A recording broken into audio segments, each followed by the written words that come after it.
Hey, it's Travis. Too many camp directors run just on gut feel. Our free Resilient Camp Blueprint Diagnostic is your dashboard for resilience. Take it today at camp.mba/Travis. Again, that's camp.mba/Travis. Are you really ready to send that camper home and do it well? This is CampHacker. Come find our show notes and our blog for camp directors and leaders at camphacker.tv.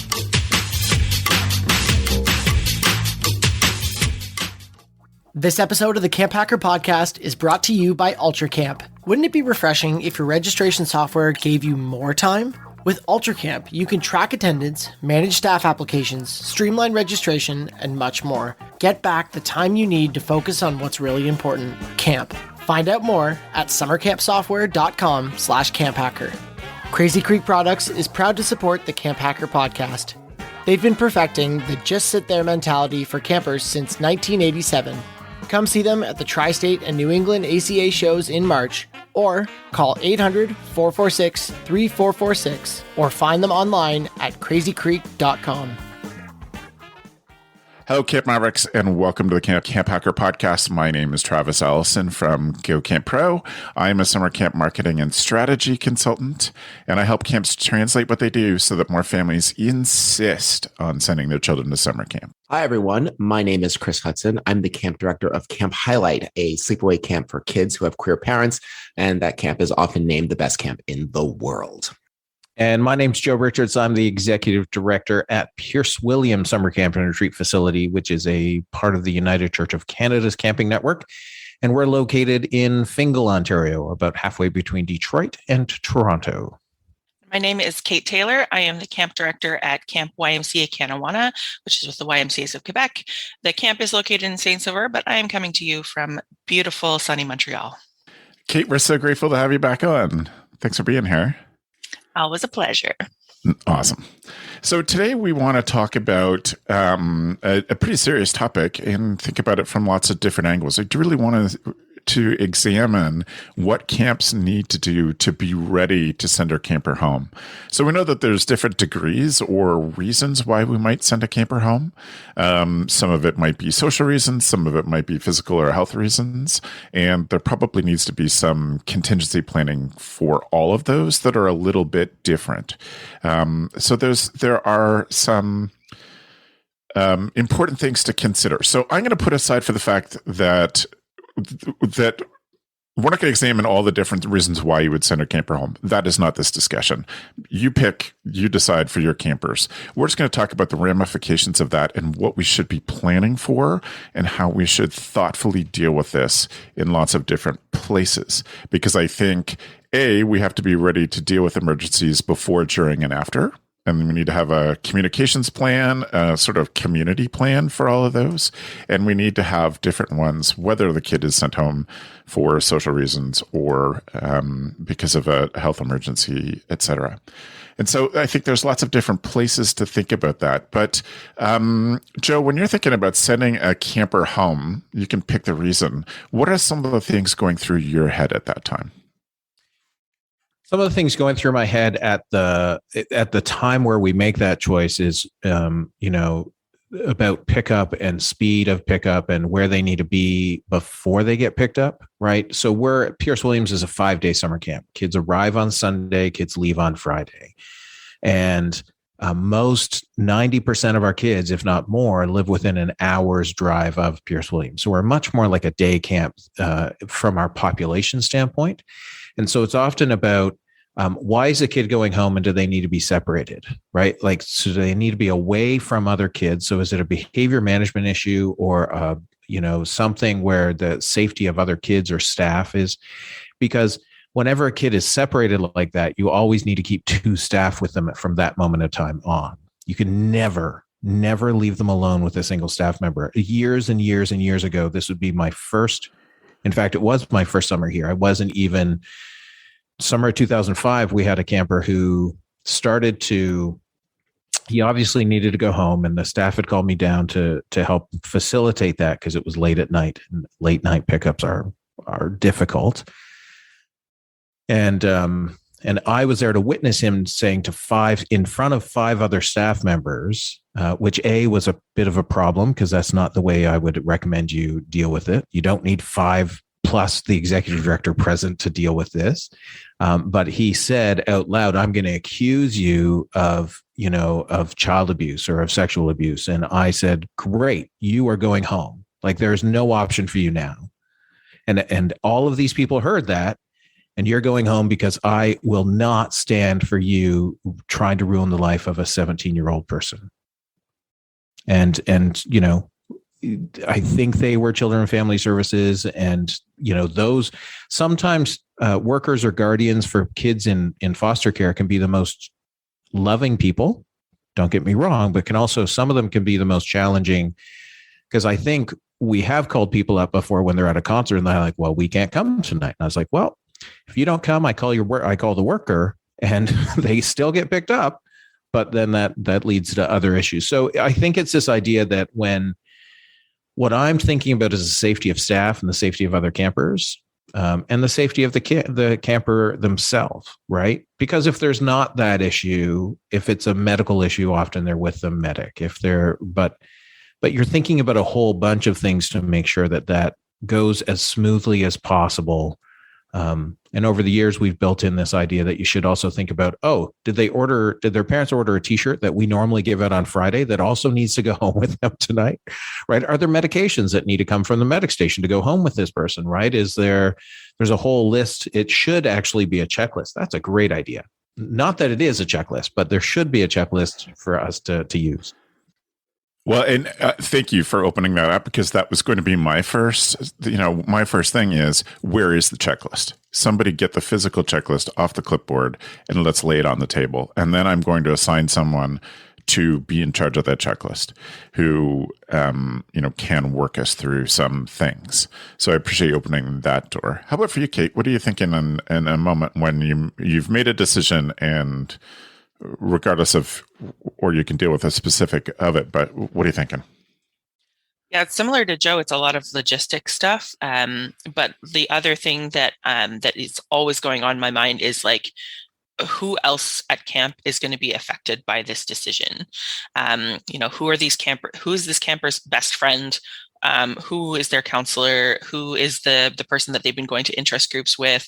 Like, who are all the people that I'm going to get pushback from, or that I'm going to get questions from, and what am I going to be able to tell them? So, obviously, we make decisions really, really fast in our head of like, what are the things that I can say about the situation, and what are the things that I absolutely can't say about the situation? A first-time director is not necessarily going to have those tools to think about like, I can't say that. Like, you need to think about that in the moment as well, is like, what parts of this story need to stay just between me and this camper in this room that we've made this decision that the camper is going home. Because sometimes it's super personal stuff, and there's a lot going on in between the relationship of the camper and how they've been at camp. So I'm sort of formulating the story of why this camper is no longer at camp, and who I'm going to tell what pieces of information to. Thanks, Kate. How about you, Chris? I have 1,000 things to say. Okay. I'm trying to condense it. Yes, number one, try and condense it into like a 2.5 minute screed.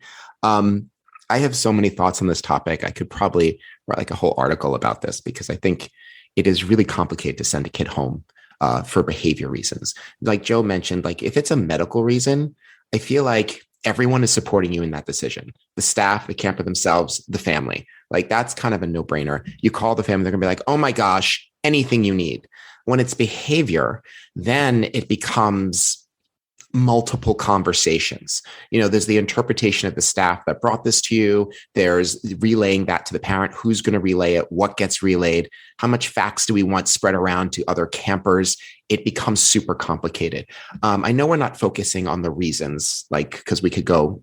However, I do want to say, it's something to pay attention to. We pay attention to it at Camp Highlight when kids of difference, like non-white kids, neurotypical kids or identifies like, oh, this person needs to go home, we do double duty. And we do make sure that we're like, okay, like what's going on here? Like who's going to contact the parents? What is that conversation going to be? And we need to address that difference in this conversation to put the parents at ease. I just want to give a plug for that, because although we're like, oh, we have standards for everyone, this is a whole nother podcast. Not always. Okay. So putting that to the side, or perhaps for a future conversation, I think really when you send a kid home for behavior, oh my gosh, this is so tough. Contacting the parent who is your customer, right? The child is the participant, the parent is the customer, and trying to explain to them that the thing that they purchased has to, the thing that they purchased for their child has to come home. But in most cases, they're not getting a refund, is a very difficult conversation to have, right? Because money is a motivator for a lot of people. Camps cost a lot of money. We cost a lot of money to do this childcare. And to call someone and be like, hey, something your kid did is going to send your kid home. You have to come pick them up and we're not giving you your money back. Then it's like, okay, well, then what did he do? The negotiation starts. And that is always the hardest part, because I think I'll speak for myself. I think my ego gets involved. Like, parent, are you challenging me on the way that I'm reading the situation? Are you challenging me on what I think can keep your child and other children safe? Like, I'm the expert here. Do not challenge me. And it's a lot to push through in that moment. I love Joe's idea of a checklist, because I think in the couple of times that we've had to send kids home for non-medical reasons, there is a franticness to the way that we're doing it. We have some general guidelines, like the child stays separated, like we pick the kid up in a golf cart. The other campers never see that camper again. We take care of it. Someone packs their stuff, but the little logistics, like you mentioned, the t-shirt, I can't tell you how many times we made that mistake. And then we had to mail the t-shirt home, which feels a little aggressive. I don't know. It seems a little aggressive. You send the kid home and then 3 weeks later, oh, by the way, here's the t-shirt that we all used in the group picture, but you weren't there. Oh my gosh. I think it's really painful. And as far as the other campers are concerned, how you communicate to the other campers, it can really send a chill through the camp when someone goes home for behavior. Just like when you fire a staff member, it sends a chill through your staff. And I would love to hear from the rest of you. Like, how do you address that chill in the campers? This is supposed to be a fun experience for them. Yes, they know the rules, right? But to enact it that way, like to actually drop the hammer, makes it so real. So I'm going to throw that out to the rest of you. How do you address that chill that comes across the campers? Because, and I'm finishing up, I promise, we sent a camper home in 2013. And I just recently found out that legend, we've sent home kids since then, but that was the first kid that ever went home from Camp Highlight. That legend, that tale gets told to this day. It's still used at night to scare rookies, our youngest. And I'm just like, wow, the power of that, I don't know. I feel like I want to disconnect it. It's interesting that you said the chill, honestly, because in a lot of the cases that I've had where we have been sending a kid home for behavior issues, there's honestly been a little bit of a sense of relief from the rest of camp that the camper is going home, because a lot of people were being impacted by this kid's behavior. That's why we're sending them home. And they're relieved to see that this camper will no longer be impacting them in that way. They're no longer having to worry about what this camper is going to do next, that is going to throw off their day or throw off their experience at camp.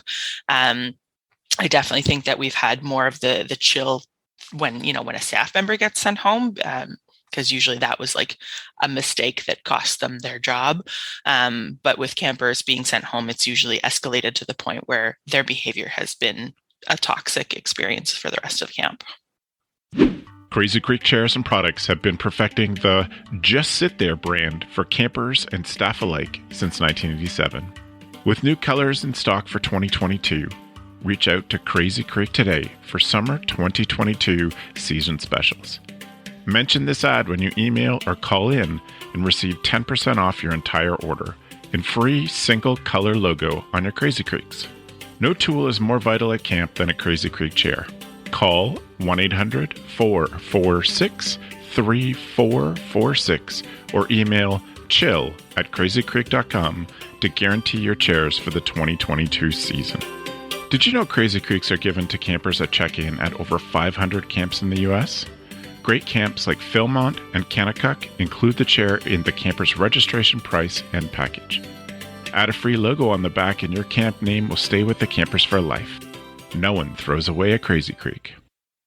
It depends on the way that camp is set up as well, right? The idea that when a camper is a challenging camper for behavior issues, we, over the years, have also tried to make sure that it's not the first time the parent's hearing from us about the kid, right?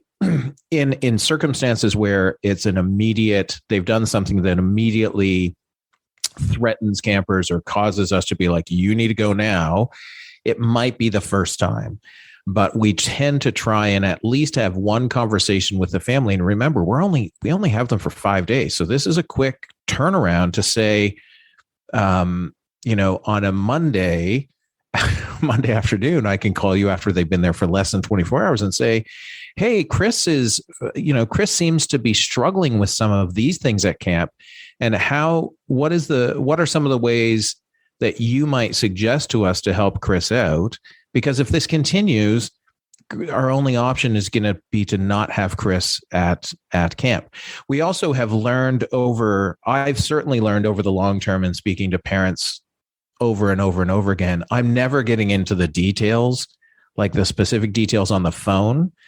When the parent comes to pick them up, if they want to talk at that moment in time, I for sure will give them a few more details. But it's like, a parent sends you a complaint letter, or anybody sends you a complaint letter, and it's got 52 points. And when you're young and feeling bold, you respond to all 52 points. Despite the fact that it won't help. And really what that person wants to hear is, I'm so sorry this happened to you. We'll try and do better. And so when we talk to parents, what I tend to say with some campers is, because trust me, camper parents with challenging campers know, like, this isn't the first time their child they've been called about their child from either a school or another program. And we don't know those things, but you have to know that this is it's not out of the ordinary, right? But one of the things I often say to parents is, I say, great, well, Chris, we called you about Chris on Monday. It's now Wednesday, and Chris has had, he's had a really great week so far with some challenges. And I think his time at camp, so that he leaves with some positive memories, his time at camp is finished for this year. And next year we can try and get him to 4 days out of 5. And the year after we can try and get him to 5 days out of 5. But right now, for Chris's well-being, and our staff and whatnot, you need to come and pick Chris up. And many times, very few times do we have parents who push back at us. And it only becomes a real challenge for us when kids are from 2 or 3 hours away, but that doesn't happen as often. And we don't, as a reference. I don't know how many people, this is an interesting thought for all of us. How many kids do you actually send home? Like in the course of a summer, if I have, 500 campers, for behavior management reasons, would I send home 5 out of 500, like 1%?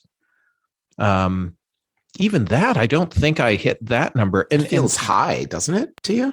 Yeah. Well, it feels so. Part of this is the other thing, and I thought about this as soon as Travis said, what's going through your mind? What's going through my mind immediately after a camper leaves is the other part of this.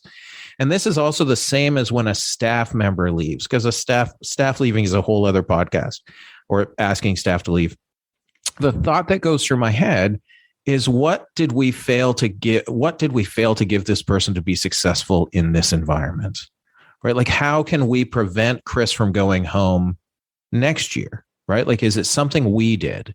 Is it something? And with staff, it's easier to think through that, because you think through, what part of our training failed this person? Right? Like, what part of our training failed them to get ready and understand what our expectations were?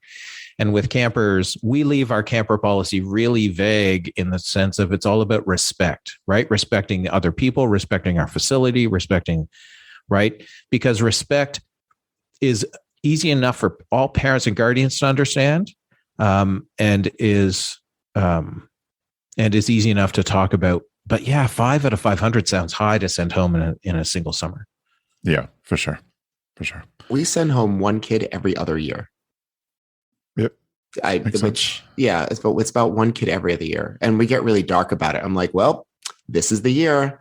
Who do you think it's going to be? Like, let's take that. I mean, it's so sick. Can I just push back on you for a second, Joe? Like, when we get rid of staff, which is a great idea for a topic. When we get rid of staff, I think I ask myself, how did we fail in the training? But when kids are sent home, and this is just my experience over the years that I've sent home kids as a director, I've seen kids go home as a counselor. Usually it's not a surprise from the get. It's not a surprise from registration. And where I land now is like, why did we market to this family that we could handle this set of issues? And that is something that I'm going through with my team right now, because we are finishing up registration. Like, we talk a big game. We want camp to be open to everyone. But at the end of the day, there's some things that we cannot handle. And every time that we have tried to extend ourselves, every time we have tried to be like, no, we're going to rally, we failed. And then subsequently, we failed the family and we gave the child the memory of a failure. And it was really because we thought we could do more than we could. So it's usually not like, oh, what could we have done more for the child? It's more like, I'm always left with, why did we think we could do more when I know all the assets that we have available? Yeah. Yeah. I think that I'll accept that pushback in the sense of, I like your question. Why did we market to this family? Right? Like, what about us? But also this idea that, especially coming out of this pandemic, what we are doing at Pierce Williams, and I'm not suggesting that everybody has to do this, but we are doing is we're pulling everything back in to do what we do best. So I'm not extending ourselves to do vacation Bible schools or vacation Bible camps. I'm not extending myself to do other programming. I'm saying what we do best is summer camp on site at Pierce Williams, right? That's what we do best. And that's where I'm going to have most control of my staff. That's where I'm going to be able to control the interactions with campers and parents. And I think one of the things we've been really cautious about this year is that we're not having people register for camp. We're having people apply to camp. Smart. And smart. We started doing that as well. The phrasing is important because in Canada, the Human Rights Code would imply that if you have varying abilities and you register for camp, that I have already implied that you're being accepted to camp. Versus if you're applying to camp, I can go through your sets of your various needs and determine whether we can help you out or we can help you or not. And it's a small thing, but I think it's important. One of the things that comes up for me from what you were saying, and Kate, I want to get your response or thoughts on this, is that I wanted to make sure we touched on today. Like, there are always lessons from these things that we can apply. So we've changed a lot of policies at camp because of having to send kids home. A, because we accepted kids that we were not capable of caring for, and so we had to set some clear policies. B, we had to set some policies that were super clear. As I've talked about on this show before, and they've talked about on Camp Code a lot, we have a staff training session called How to Get Fired. That everything is just plain and black and white. We had to learn to do that with parents too, that these are reasons that we will send your kid home. And here's how we'll handle it, so that at some point we can say, well, as you know, for the policy thing that you signed, this is our response. You already knew this because you signed this. Of course, they won't remember that. It's a traumatic experience for parents. It's embarrassing, et cetera. But Kate, I wonder how you change and develop things, and what are the things that you've put in place because of experiences that you've had? Yeah, I mean, when I started out at Canawana, we had a zero tolerance policy in our behavior manual, in our camper guide, whatever. But in practice, that wasn't what was happening. It wasn't what had been happening, and it wasn't what I was going to go forward doing. So I took out that language like right away, because we don't have a zero tolerance policy. We have a case by case basis figuring stuff out policy. Everything is about what are all of the steps that we're going to try, that we're willing to try to keep this camper at camp before we get to the point of sending them home. Like, have we figured out some teachable moments for this kid? Have we figured out some restorative justice possibilities for this kid? Have we figured out some behavior charts that we can, progress them towards behaviors that are more conducive to staying at camp?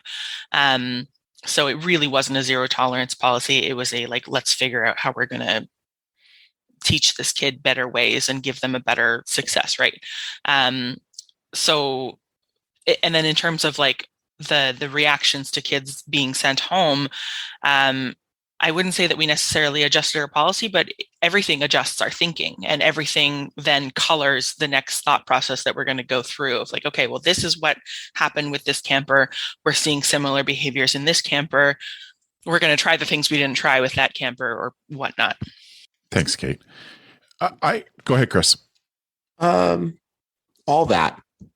Also, I think that what I've learned, all of it, everything that everyone said, just pretend like I said it. Also, I'm going to lean on the logistics thing. Every time we send a kid home, our logistics get a little bit better. And we almost sent a kid home last year and then didn't, because the parent pushed back on us in a very respectful and very structured way. And we changed our mind. And that really set off a whole chain of events where it's you know what? We love that the kid was able to stay, but when we make this decision, it has to be absolutely airtight from now on. So it's just logistics. How do we make this decision? How many people on staff sign up on the decision before we call? When we call, what are we saying? Et cetera, et cetera. We've learned a lot from that. And also, like I've said before, and Joe, we do the same thing. When people sign up for Camp Highlight, they are not enrolled yet. They get an email when we enroll them, but that's after, if they're new, we review their stuff, we give them a call, we find out who their kid is, and then we hit the button. It's safer for everyone. And I think that you said something I don't want us to miss, which is that when a decision is made, it has to be the decision. It's not a negotiation when I call a parent or a guardian. At that moment, they need to know that when we call them, the decision, and that's what I often start with, right? Just so you know, we're going to ask Chris to go home. And this is, we can talk about why, but there's no chance that Chris can stay right now. It's just not in the best interest of Chris or of the camp. I want to spend the last 5 minutes on this topic on some logistical things. We've kind of talked about, we've touched on them. I'm not saying we haven't, but a few things. I think sending a kid home really can be classified into two, there's two situations or two kinds of things that this is the response. We deal with this between the camp and the family is one kind of situation. And that's behavioral, that's health, that's et cetera. We deal with this, we will be forced to deal with this between camp, the family, and the public. So is something happen that's newsworthy? And when I started camp directing, we would say, can you picture this as a newspaper headline? That's a metaphor that doesn't work as well these days, but picture it as being a tweet. So there is a separate kind of response that we all camps need to prepare for. I went through something probably in the late 90s that came out from the Ontario Camps Association. It was a workbook for crisis management planning. And it was incredibly intentionally done, and gave us such a great plan that we knew if there's ever some time that we had to call in outside, when it went beyond our relationship between the camp and the family, that we had to call in an outside agency, whether that was emergency response, et cetera, that at any point that could then become a news story. And so we had a plan for that. And we had a real like incredibly deep plan, who was going to talk to the media, how we were going to control for the media arriving at camp.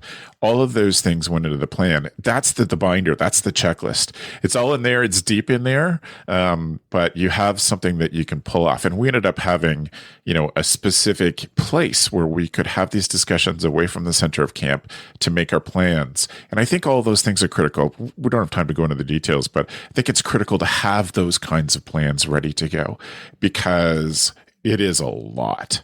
It is a lot going on. And if you can just go through step by step by step, as many of you know, certainly who watch us on YouTube, I am obsessed with space and NASA.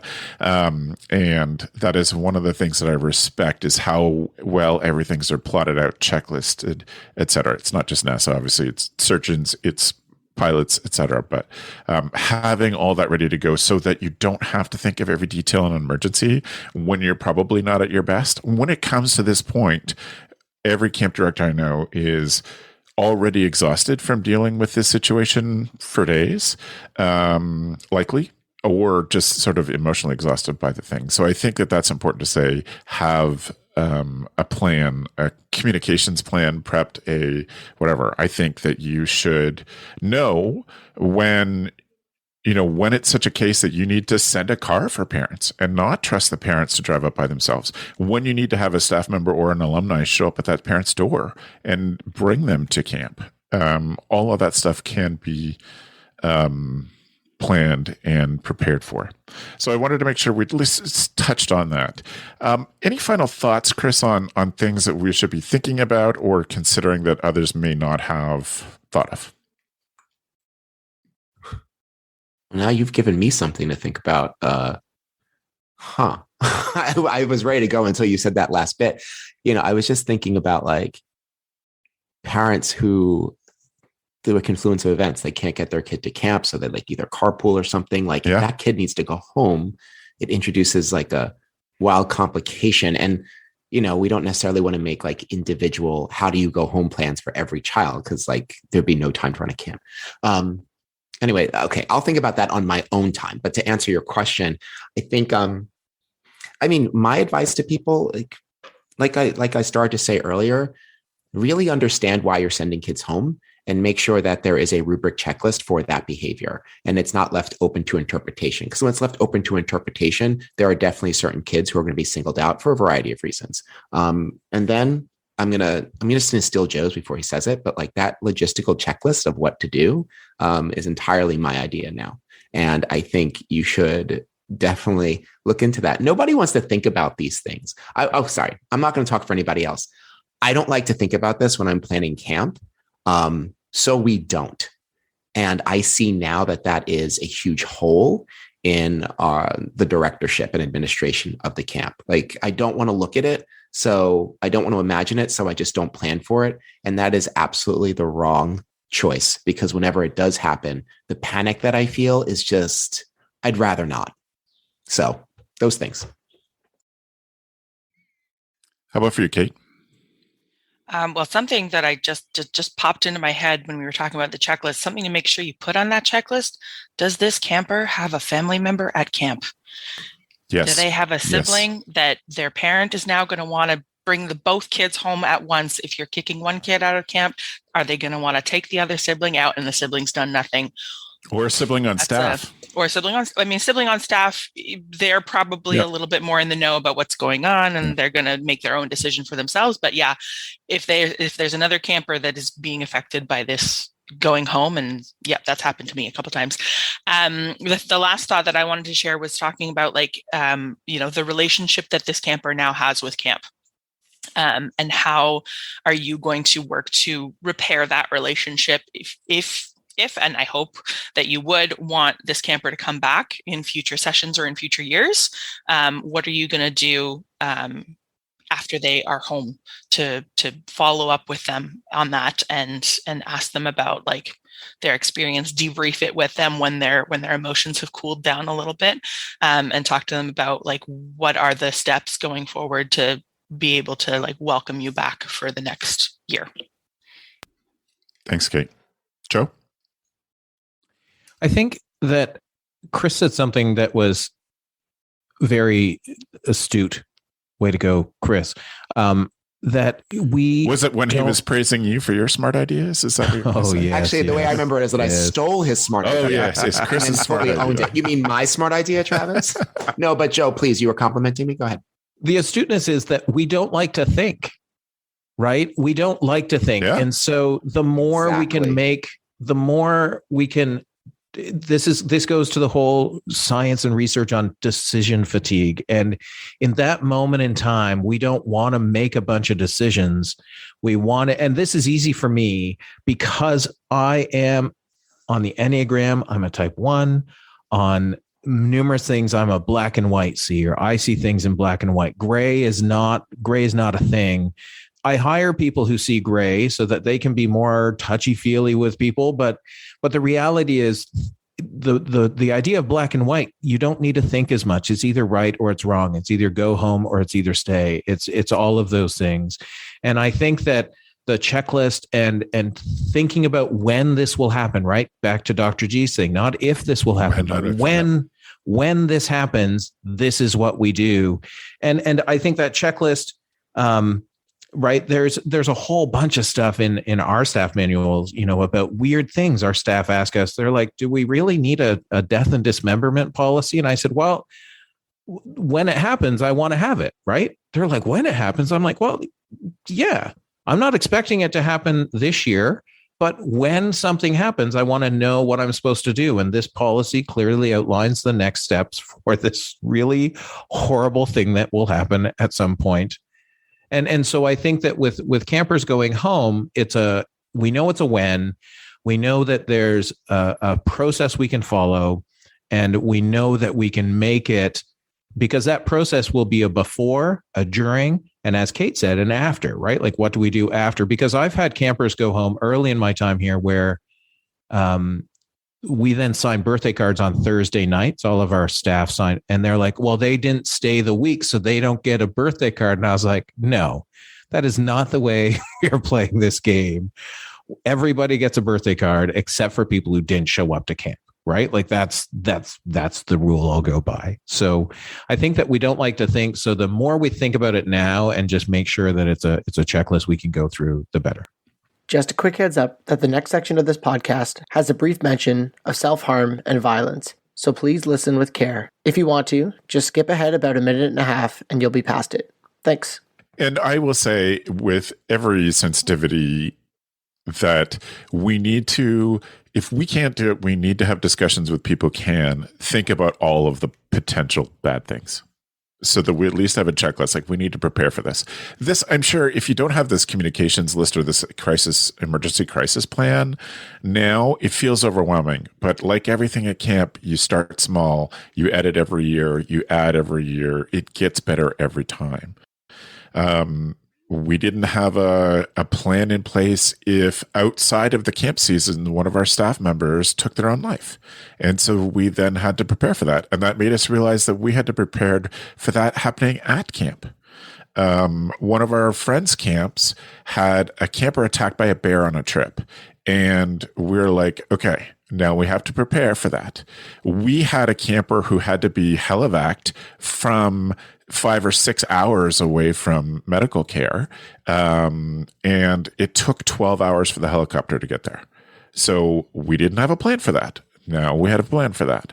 And so listen at conferences, have the hard discussions, bring in people who can help you think about these things and what you need to prepare for. If you don't do tripping, you don't need to prepare for what happens, for emergency medical evacuation. But there are things that are uncomfortable, etc.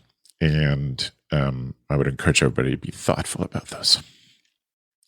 Which is a very downer place to leave this discussion, and apologies, listeners. My overwhelming sense, unicorns are magic or something. Don't you guys love breakfast cereal? I can talk about scroll saws. We can get all over scroll saws. Sorry, I butted in. Travis, please continue. I'm so grateful to have the three of you share your experiences and to have this discussion with you. So thank you. I want to take a moment just now and thank our sponsor for this episode, UltraCamp. For CampHacker listeners, they have made available to you the 10 best marketing tools and tips that they could gather. And you can get that for free by visiting ultracampmanagement.com/camphacker and download their marketing toolbox. When you're a person who is so committed to making camp go well and putting campers and stuff first and all of those things, you can feel like you get trapped in the office when you have no time left for camp yourself. And the folks at UltraCamp know that you didn't get into camp just to be a paperwork person or just to be a logistics person. So they created software to help camp professionals like yourself handle the camp registration and all of the administration around that quickly and efficiently. UltraCamp has powerful tools to put you in control of the information that you need when you need it. You can automate your billing. You can create custom reports. You can manage your hiring process, including a built-in background check. You can communicate with your customers and your donors, and you can add the efficiency of communication automation that gives you a platform that works for you. UltraCamp's goal is to provide resources so that their clients can spend more time in camp doing what they do best. And if this doesn't sound like a registration software, don't you think it should? Visit their website at ultracampmanagement.com/camphacker and set up a time to chat. We look forward to meeting you.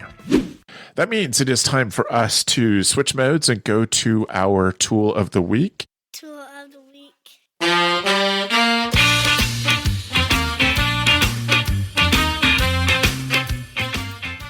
I'm going to start us off this time. If you're watching on YouTube, you can see that I'm holding up Dr. G's new book, From Stress to Resilient. It just came out this week. I hope that everybody brings it out for themselves. I think it'll help you plan staff training. One of the things that I love about this is that it's a workbook. It is not just a sit back and read book. It is lots of questions and things that you can work on to prepare yourself for resilience this summer that you can use to inspire you to hire Dr. G to come and work on resilience with your staff, whatever. This is a great book, and you can find the link to it at camphacker.tv/podcast to find our show notes from this episode. Kate Taylor, what's your tool of the week? My tool of the week is a hack for fresh avocado that I saw on TikTok. Shout out to my best friend for sending me that TikTok. So the hack is that in order to keep your avocados for longer, like if you're one of those people who wants to like buy a big bag of avocados because they're on sale and you want to make sure you can use them all and you're not stuck eating guacamole for 3 days straight, what you do is you put them in a tub or a glass container or whatever you got and fill the container with water so that the avocados are completely immersed in the water so that there's no oxygen coming into their little skins, and that keeps the avocados fresher for longer. I am in the process of testing this hack as we speak, so I can give you an update next time I'm on about whether it worked. That's excellent. And dear listeners, if someone wants, you could buy the domain avocadohacker.tv and send it to Kate. I'm sure she would appreciate that. Then she could write her reports up there. Thanks, Kate. Chris? Hi, I've recommended a couple of books on this podcast, but if you're watching, I'm recommending this one, Inclusive Conversations by Mary Frances Winter. There's a lot of books. There's a lot of books about diversity, equity, and inclusion. And hopefully, as a camp professional, you have read some of them, White Fragility, How to Be Anti-Racist. So you want to talk about race. I've read all three of those. Except for White Fragility, because I'm okay. But what I want to say about this book, which has been super useful, is that, first of all, it's extremely well written, and it lays out the case for why DEI is important, why it's important to talk about these topics at work. And there is a point where the author talks about, especially why it's important to talk about it with children. And I have to say, I consumed this book in maybe 2 hours. It is the easiest read. And I know a lot of people find these topics challenging. However, this lays it out in such a way that it's like a perfect roadmap if you want to make your camp better. If you want to have more inclusive conversations with staff and families, it's a great place to start. And I will state publicly, I would recommend this over So You Want to Talk About Race, which I think I've recommended before. And I would recommend this over Kendi's book, How to Be Anti-Racist. This is a much easier place to start. The concepts are way easier to grasp. So check it out, Inclusive Conversations. Thank you, Chris. Joe? My tool of the week is creativemarket.com. So if you like design stuff or like fonts or like anything like that, my recommendation is to sign up for their weekly email, because they give out 6 free things, downloads every week that you can use for various things in your graphic design world. It's something I've been doing for years and just never thought about as a tool, but it has increased my like font collection dramatically. And it is just an amazing place to see what other people are doing. And I was just thinking through like how to make camp stuff more like Gab would make camp stuff. And I just came across something I own, which is a camping infograph, right? So it's just it's in a package I bought years ago. I was like, oh, and it would be like, instead of a packing list, it's literally a picture of how to pack with the packing stuff. I was like, sweet. Let's use that this year and go from there. But yeah, Creative Market is a great place to find stuff like that. That is excellent. Thank you very much. So if you want to get in touch with our guests and have any questions or follow-up, you can find their information in the show notes at camphacker.tv/podcast. And Kate, thank you so much for being on. I'm so grateful you're here. Thanks for having me. All right. I want to head us out by saying that I think that there's another Go Camp Pro podcast that you should check out. Joe and I run another show with our friend Heather called Fundraising at Camp. And if you're in a position that you are currently working at a nonprofit camp or thinking about running a nonprofit camp, fundraising is an essential skill. And I get to sit back and have Joe and Heather teach me every time we run the show, and it's been great to learn so much from them. We are just heading to the end of our second season of that, and there's some really great stuff, and I appreciate Heather and Joe for breaking it down and teaching us from the very basics of things. So you can search in your podcast app for Fundraising at Camp. And we hope you'll see you there. And thank you everybody for watching. Appreciate you who watch us on YouTube, subscribe. We've been getting a lot more subscriptions and comments on YouTube lately, and we're super grateful for those. And we're thankful for people that share the show, an episode like this that they share it with a friend as well. Thanks for the evening, friends. The Camp Hacker podcast is brought to you by Beth and Travis Allison, summer camp leadership training and marketing consultants. Thanks for listening. Camp Hacker, bringing your world into focus. Hey Camp Pros, we love that our industry is built on sharing. In order to foster that spirit, we hope that whenever you share an idea that you learned from the Camp Hacker podcast, conference, summer camp professionals group, or wherever else, that you're quick to give credit where credit is due. That way, we can all encourage more camp pros to share the tips and tricks that will make camp better. Hey, it's Travis. Camp directors often tell me they're just too tired to take on anything new. That's exactly why my free Resilient Camp Blueprint Diagnostic exists. It doesn't add work, it shows you progress. Quick, free, repeatable, you'll know if your systems are paying off without the guesswork. Try it today at camp.mba/Travis. That's camp.mba/Travis.